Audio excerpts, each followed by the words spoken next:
예, 안녕하십니까. 소프트웨어 사회안전협회 민상일입니다. 오늘 행사를 진행하기 전에 제가 간단하게 키노트를 좀 하려고 합니다. 적극적 사고 예방이란 주제로 소프트웨어 전문가는 어떻게 우리 사회 안전과 시민 안전의 사고를 예방하는 관점에서 우리가 접근할 수 있을까라는 그 주제로 오늘 전체 행사가 진행이 되는데요. 소프트웨어 전문가의 시각에서 어떤 사고들을 어떻게 볼 수 있을까에 대해서 간략하게 좀 오늘 행사의 방향성을 잡도록 하겠습니다. 다음 페이지요.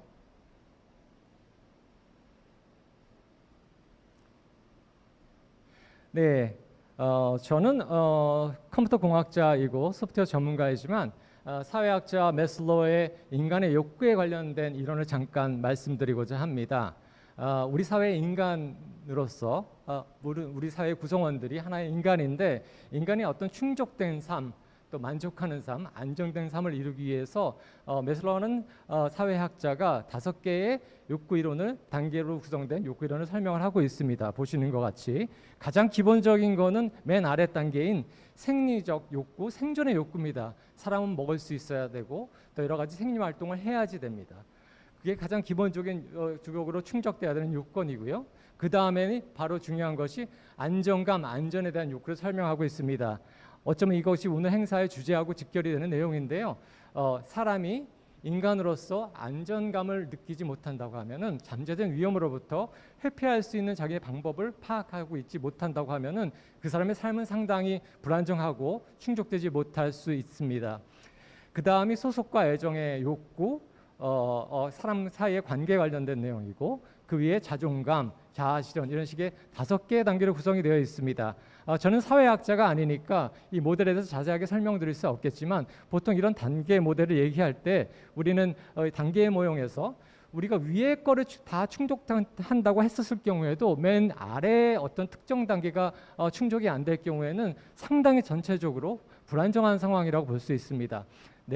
나의 자존감이 상당히 높은데 내가 생리적 욕구는 충족을 못하면서 산다. 이건 말이 안 되죠. 그만큼 안전이라는 것은 모든 인간의 충족, 인간의 만족된 삶을 위해서 가장 중요한 요건이기도 합니다. 이 측면에서 우리가 어떤 안전을 우리 살펴봐야 될지 잠깐 우리 같이 나눠보도록 하겠습니다. 다음 페이지요. 네, 눌러주세요. 예. 우리 안전사고에 대해서 제가 이번에 어떤 주제들로 행사를 진행할까 고민을 해봤었는데요. 그러다가 이제 가장 몇 가지 핫한 분야로 우리가 관심을 가지고 있는 분야로 좀 살펴보았습니다. 첫 번째가 스쿨존에 관련된 내용인데요. 보행사고에 관련된 내용입니다. 안전사고 중에서 가장 관심 있는 거가 보행자 교통사고입니다. 우리 부모님들 입장에서는 우리 자녀가 등교를 할 때 제가 요새 이런 얘기를 들었어요. 초등학교를 가는데 길을 하나 건너는 거하고 길을 2개 건너는 거하고 길을 안 건너고 갈 수 있는 아파트하고 집값이 달라진다. 똑같은 단지라도 그만큼 자녀들이 등하교할 때 교통사고에 대한 안전에 대한 것은 큰 관심 중에 하나입니다. 학생들뿐이 아니라 노약자도 마찬가지가 되겠죠. 최근 우리가 민식이법이 통과되면서 또 스쿨존이라는 그런 이슈도 나왔고 스쿨존이 결정이 되고 거기에 따른 규제들이 일어나고 있습니다. 하지만 아직도 인터넷에서 우리가 스쿨존이라고 검색을 하면은 상당히 많은 이슈와 문제들이 어제도 오늘도 지금도 일어나고 있습니다. 그 다음이 우리 보통 사람들이 관심을 가지고 있는 분야가 화재 사고입니다. 다음 페이지 넘겨주세요. 화재로부터 모두가 어느 누구도 자유로울 수는 없습니다.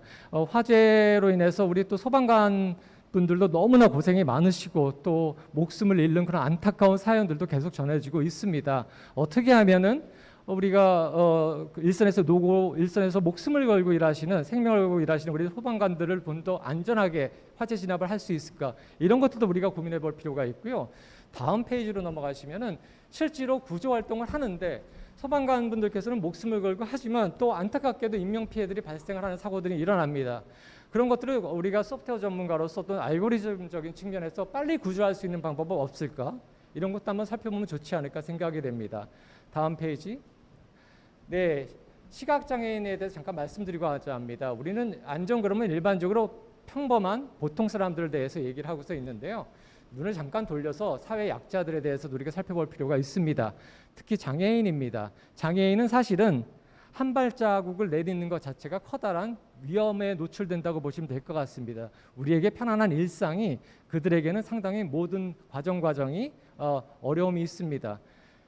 몇 년 전에 미국에서 논문이 나왔는데 장애인에 관련된 논문입니다. 장애인이 이런 얘기를 합니다. 걸어가다가 앞에 누군가를 발견했어요. 시각장애인입니다. 그 사람이 하고 싶은 말이 뭐냐면은 그 시각장애인은 거기 누구 있습니까? 당신 나쁜 사람입니까? 좋은 사람입니까? 여러분들 이 질문이 상당히 우리한테 와닿지 않습니까? 그만큼 장애인의 안전은 절박합니다. 다음 페이지로 가겠습니다. 네, 그거 외에도 영유아 돌연사에 관련된 또 우리 유년들에 대한 어떤 안전 사고도 많이 있고요. 그 다음 페이지로 가시면은 그 외에도 우리 SNS 페이지 넘겨주시겠습니까? 네, 예, 보이스피싱, 스미싱, 산업안전 여러 가지 문제들이 있습니다. 이걸 오늘 다 다룰 수는 없고요. 그 중에서 저희가 첫 번째 4개 분야에 대해서 각 분야의 도메인 전문가들을 모시고 실제 현황에서의 그 필드에서의 실태를 좀 듣고 니즈를 듣고 소프트웨어 전문가가 같이 그 토론에 참석을 해서 소프트웨어적으로 그런 안전사고에 대한 예방의 어떤 그 측면에서 아이디어를 모으고자 합니다. 다음 페이지로 넘어가 주십시오. 예, 우리 일반적으로 안전사고 하면은 매일 얘기하는 거가 안전인식 고치가 안 됐다. 매뉴얼 정비를 다시 해야겠다. 매뉴얼 재정비를 해야 된다. 매뉴얼을 따르지 않았다. 이런 얘기를 하지만 어쩌면 이제는 좀 더 적극적인 방법으로 안전을 우리가 확보하고 안전사고를 예방해야 되는 때가 오지 않았나. 예, 이제는 4차 산업혁명 시대입니다. 그 측면에서 다음 측면, 예, 4차 산업혁명이 효율성, 경제성, 편의성만 바라보는 것이 아니라 그 기술을 이용해서 안전성, 매슬로우의 가장 기본적인 단계에 대해서 우리가 확보할 시기가 됐다고 생각이 됩니다. 예, 모쪼록 오늘 행사가 사회 각계각층, 각 분야의 여러 분들께 우리가 앞으로의 삶을 추구하는데 또 사회를 만들어 나가는데 안전한 삶을, 안전한 사회를 만들어 나가는 또 발전시켜 나가는 그런 좋은 계기가 되기를 기대하면서 오늘 키노트를 마치겠습니다. 감사합니다.